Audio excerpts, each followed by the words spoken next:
आज का हमारा टॉपिक है मल्टी स्टेज कंप्रेशन।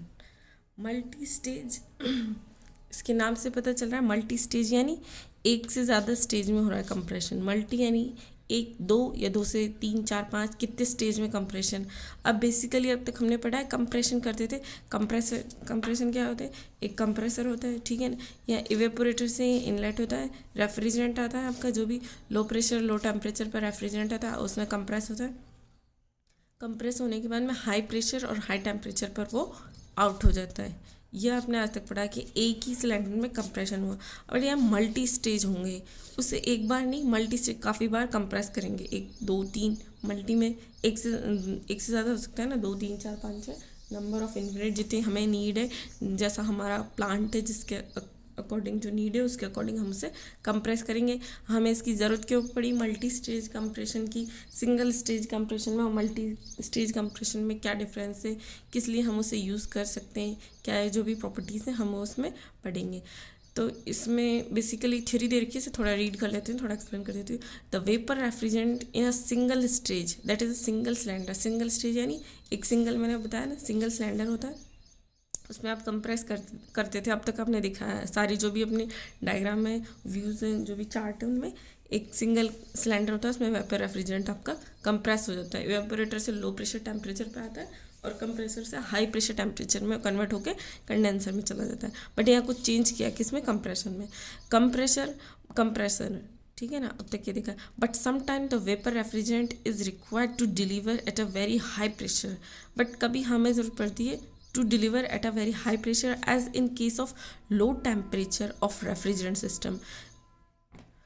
समटाइम्स हमें नीड पड़ी कि जो वेपर रेफ्रिजरेंट है हम उसे डिलीवर करेंगे, वेरी हाई प्रेशर पर ही डिलीवर करेंगे, बट टेम्परेचर उसका क्या होगा? लो होगा, ठीक है ना। या हाई प्रेशर और हाई टेम्परेचर पे हम उसे कंप्रेसर से निकालते थे सिंगल सिलेंडर में, बट टेम्परेचर हमें लो रखना है। In such a case either we should compress the vapor refrigerant by employing a single stage compressor with a very high pressure ratio, or a compress in it a two or more compressor in a series.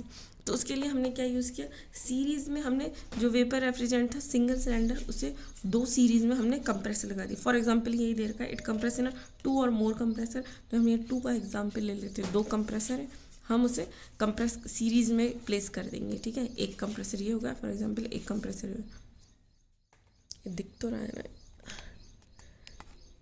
It has been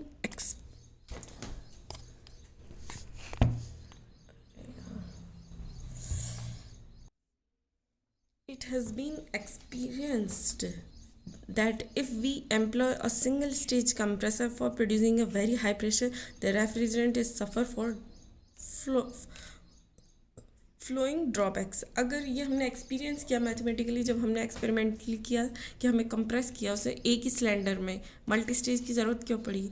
for producing a very high pressure, बहुत ज़्यादा high pressure, बहुत ज़्यादा हमने produce किया single ही stage, एक ही compressor पर। तो refrigerant suffers the following drawback. तो उसमें जो हमारा रेफ्रिजरेंट था ना, लिक्विड रेफ्रिजरेंट, उसने बहुत कुछ सफ़र किया, तो उसके ड्रॉबैक्स आए। क्या क्या ड्रॉबैक्स आए उन्हें हमें इस पॉइंट में, ये कभी इंटरव्यू में पूछ लेते हैं, या आपके शायद सिलेबस में भी है कि मल्टी स्टेज कंप्रेसर कैसे करते, कंप्रेशन कैसे करते हैं। तो उससे क्या क्या ड्रॉबैक्स से गुजरना पड़ा हमारे रेफ्रिजरेंट को, दिख तो रहा है ना। The size of the cylinder will be too large. तो हमें बहुत ज़्यादा हाई प्रेशर पे, हाई वॉल्यूम पर उसे कंप्रेस करना है। तो जो सिलेंडर है ना, उसका साइज़ बहुत बड़ा बड़ा, हमें सिलेंडर बहुत बड़ा बनाना पड़ेगा, जो लिमिटेड है ना उससे भी। ड्यू टू द कंप्रेशन, जो कंप्रेशन की वजह से there is a rise in a temperature. जब हम एक ही सिलेंडर में बहुत ज़्यादा कंप्रेस करते जाएंगे तो उसका टेम्परेचर, किसका? सिलेंडर का राइज हो जाए। टेम्परेचर ऑफ द रेफ्रिजरेंट का टेम्परेचर बहुत ज़्यादा राइज हो जाएगा। It is difficult to reject a heat from the refrigerant in the small time available for the compression. जैसे हम एडिबेटिक पढ़ा है ना, एडिबेटिक में क्या होता है? No heat transfer. तो ये हमारा कंप्रेशन कौन सा? एडिबेटिक ही होगा, जिसमें हीट ट्रांसफ़र नहीं हो रही, ठीक है। तो इस टाइप से, तो ये क्या करा, इतना राइज हो जाएगा टेम्परेचर रेफ्रिजरेंट का कि उसे डिफ़िकल्ट हो जाएगा कि वो हीट उसे रिजेक्ट करने के लिए एनवायरनमेंट में टाइम ही नहीं मिलेगा उस रेफ्रिजरेंट को। तो फॉर कंप्रेशन के लिए टाइम बहुत कम, स्मॉल टाइम अवेलेबल, तो अपनी हीट ही रिजेक्ट नहीं कर पाएगा, तो अपनी प्रॉपर्टीज़ ही चेंज कर देगा रेफ्रिजरेंट। तो एक ड्रॉबैक ये था, ठीक है। फिर है sometimes the temperature of refrigerant at the end of the compression, is too high end of the compression पे, तो कंप्रेस हो रहा है वो, स्टार्टिंग एक इनिशियल स्टेज से लास्ट में जब वो कंडेंसर में अपना इनपुट करेगा, मतलब कंप्रेसर का आउटलेट और कंडेंसर का inlet is high, it may be heat up the cylinder head. तो वो ऊपर से क्या होता है आपके सिलेंडर में, मैंने पहले पढ़ाया, ये सिलेंडर से रिजेक्ट होगा, तो ये सिलेंडर हेड है ना, तो उसे सिलेंडर हेड और burn the lubricating oil, cylinder head को बर्न कर देता है और उसमें लुब्रिकेटिंग ऑयल होता है ना, तो उसको भी वो अपने साथ लुब्रिकेटिंग ऑयल को बर्न कर देता है, तो जो फ्रिक्शन उसमें प्रोड्यूस होगा ना पिस्टन सिलेंडर में, तो उसके वो जो प्रॉपर्टीज़ हैं, पार्ट्स हैं, वो भी यहाँ पे चेंज हो जाएंगे। लुब्रिकेटिंग ऑयल को ये क्या कर देगा, बर्न कर देगा, और सिलेंडर के हेड को भी ये बर्न कर देगा, क्योंकि हम एक ही सिलेंडर में बहुत ज़्यादा हाई प्रेशर पे कंप्रेस कर रहे हैं किसको, रेफ्रिजरेंट को। फिर आगे देखते हैं फोर्थ ड्रॉबैक क्या है, द फ्रिक्शन लॉसेस हो रहे हैं and the running cost is बहुत ज़्यादा हाई, रनिंग कॉस्ट है, इनिशियल जो कॉस्ट है बहुत ज़्यादा हाई हो जाती है, क्योंकि मेंटेनेंस बहुत ज़्यादा हो जाएगा कंप्रेसर में। द वॉल्यूमेट्रिक इफिशियंसी भी इससे क्या हो जाएगी, लो। तो in order to overcome the above mention difficulties, तो ये ऊपर की जो मेंशन डिफ़िकल्टीज़ हैं इनसे हम कम करने के लिए, the vapour refrigerant is compress in 2 or more cylinder, इसलिए फिर हमने वेपर रेफ्रिजरेंट को एक से ज़्यादा कंप्रेसर सिलेंडर्स में उसे कंप्रेस किया है, क्यों, क्योंकि उसकी प्रॉपर्टीज़ चेंज हो जाती है इन अ सीरीज़, और हमने उन्हें पैरेलल में पुट नहीं किया, सीरीज़ में पुट किया विद इंटरकूलिंग अरेंजमेंट। इंटरकूलिंग मतलब बीच में आपके रेफ्रिजरेंट को वो कूल कर देगा, प्रेशर तो हाई रहेगा बट टेम्परेचर लो रहेगा। Arrangement between the such arrangement is known as a compound और मल्टी स्टेज कंप्रेशन। तो वो जो अरेंजमेंट था हमने सिलेंडर्स को सीरीज़ में पुट किया विद इंटरकूलर के साथ में, तो उसे बोलेंगे कंपाउंड और मल्टी स्टेज कंप्रेशन। तो एडवांटेजेस क्या क्या थे, अब ये ड्रॉबैक थे आपके सिंगल सिलेंडर में हमें रेफ्रिजरेंट को कंप्रेस कर रहे थे, तो एडवांटेजेस ऑफ मल्टी स्टेज, अब हम मल्टी स्टेज लाए तो उसके एडवांटेजेस भी होने चाहिए, तभी तो हम मल्टी स्टेज प्रेफर करेंगे हमारा जो रेफ्रिजरेंट जो भी प्लांट है उसमें। फर्स्ट है मल्टी स्टेज से क्या हुआ, आपका वर्क डन है पर KG of the refrigerant is reduce, work done हमने 1 kg जो रेफ्रिजरेंट था उससे कंप्रेस करने के लिए जितना वर्क अमाउंट ऑफ वर्क दिया वो रिड्यूस हो जाएगा, ठीक है। With intercooler as compare to single stage compressor, with किसके साथ में, इंटरकूलर के साथ में कंपेयर करेंगे single stage compressor for a same delivery pressure के लिए, सेम ही प्रेशर के लिए, जो हम सिंगल में करते थे वो हम मल्टी में करेंगे, तो उसके लिए हमारा amount of work done reduce हो जाएगा, तो हमारी इलेक्ट्रिसिटी कम होगी तो बिल भी कम आएगा, ठीक है। It improves the volumetric efficiency for a given ratio, तो वॉल्यूमेट्रिक इफिशियंसी मैंने बताई थी एक अच्छे कंप्रेसर के लिए 70 से 80% होनी चाहिए, तो इम्प्रूव होगी ये। जैसे मैं 60 निकल रही थी फॉर एग्जांपल सिंगल सिलेंडर से, तो मल्टी से हमारी 65-70 थी, इम्प्रूव होगी इसकी volumetric efficiency. The size of the 2 cylinder that is the high pressure, तो जो हम मल्टी स्टेज में हमने एग्जांपल लिया, दो सिलेंडर को हम सीरीज़ में लगाएंगे, तो फर्स्ट सिलेंडर को हम कहेंगे low pressure cylinder, high pressure cylinder, दूसरे को कहेंगे हम low pressure cylinder.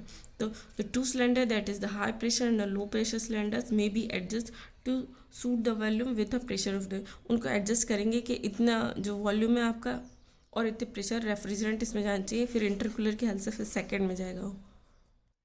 It reduces the leakage of, और जो लीकेज की जो प्रॉब्लम है उसे it reduce the leakage loss considerably, reduce करेगा लीकेज के जो लॉस है, क्योंकि वो सिंगल सिलेंडर उसमें लीक भी होता होगा तो हमें पता नहीं होगा, इसमें मल्टी स्टेज है 2 से ज़्यादा। It gives more uniform torque, it gives it torque ज़्यादा देगा, and hence a smaller size flywheel is required, और छोटे साइज़ का इसमें फ्लाई व्हील चाहिए।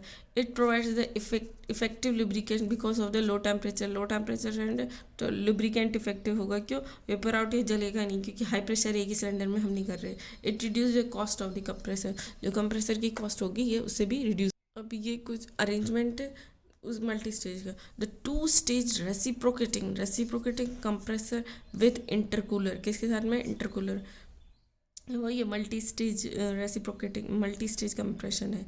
तो ये इवेपोरेटर से इनलेट हुआ हमारा रेफ्रिजरेंट P1 प्रेशर पर T1 टेम्परेचर, फर्स्ट स्टेज है, मैंने क्या कहा था इसको कहेंगे low pressure compressor, first compressor को हमेशा लो कहते हैं, और जैसे यहाँ थर्ड लगा होता तो वो भी लो होता, पर जो लास्ट वाला होगा वो हाई प्रेशर कंप्रेसर होगा।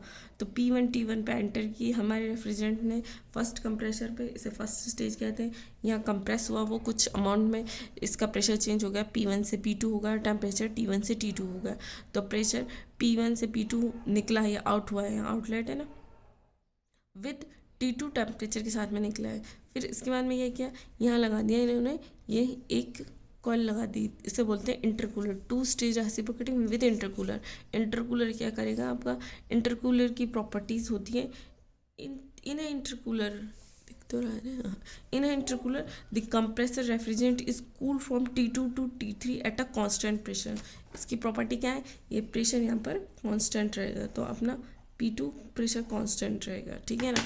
तो तभी तो ये P2 पे एंटर किया इंटरकूलर में और P2 पर ही निकला, पर टेम्परेचर चेंजेस होगा, T2 इक्वल टू होगा T3 के, फिर T3 is equal to T1 के। सिमिलरली मान लेते हैं, ये प्रैक्टिकली डाटा दे रहा है, T3 which is equal to T1। जब न्यूमेरिकल में T3 नहीं दिया हो तो T1 मान ले लेते हैं, T1 इक्वल्स टू T3।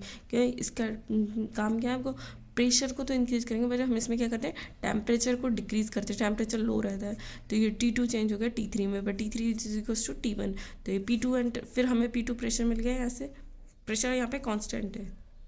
यहाँ क्या हुआ, कूलिंग वाटर की जो कॉइल लगा रखी है उसने अपनी हीट है जो रिजेक्ट किया, टेम्परेचर चेंज हुआ, प्रेशर चेंज हुआ, प्रेशर उतना ही है, ठीक है। फिर वो P2 से एंटर हो गया सेकंड कंप्रेसर में, ये लो प्रेशर कंप्रेसर है, ये हाई प्रेशर, सेकंड कंप्रेसर में एंटर हो गया, यहाँ उसका प्रेशर जो है और इंक्रीज हुआ, P2 से प्रेशर हो गया P3, P2 से प्रेशर P3 होगा, फिर ये टेम्परेचर चेंज होगा T4, फिर ये कंडेंसर में चला जाएगा, तो T3 which is equal to T1, तो ये जो T2 आएगा उसके इक्वल ये T4 होगा। गिवन नहीं होती है न्यूमेरिकल की वैल्यू, तो इन्हें हम पुट कर लेते हैं।